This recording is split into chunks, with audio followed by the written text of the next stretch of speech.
ভালোবাসাই ভালোবাসার শেষ কথা নয়। শত ভালোবাসার পরেও কেউ কেউ পরাজয়, নিখুঁত পরাজয় হয়। পাহাড়ের উপর দাঁড়িয়ে আকাশকে যতটা কাছে মনে হয়, আকাশ ততটাও কাছে নয়। ঠিক তেমনি কোনো মানুষকে যতটা আপন মনে হয়, আসলে সে ততটাও আপন নয়। জীবনে কারোর কাছে হেরে যাওয়াটাও অনেক সময় আনন্দের হয়, যখন জিতে যাওয়া মানুষটা খুব নিজের প্রিয় কেউ হয়।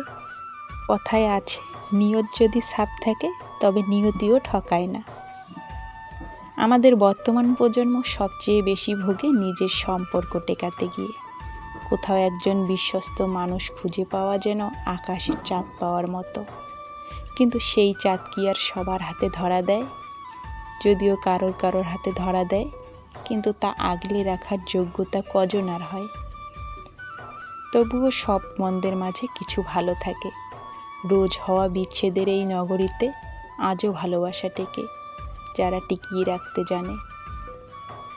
বলা হয়ে থাকে, নিয়ত যদি সাফ থাকে তবে নিয়তিও ঠেকায় না, আর ইচ্ছে যদি দুতরফে তবে পূর্ণতা বাধ্য। স্বয়ং বিধাতাও দাঁড়ায় না বাধা হয়ে। দিন শেষে এই মানুষগুলো পৃথিবীকে পেছনে ফেলে এগিয়ে যায়, সব জটিলতাকে উপেক্ষা করে ভীষণভাবে জিতে যায়। তারা কথা দিয়ে কথা রাখতে পারে, তাই ভালোবাসাটাও হারায় না তাদের। থেকে যায় তারা একে অন্যের হয়ে, সুখ দুঃখ ভাগাভাগি করে। দিন শেষে তারাই ভালো থাকে।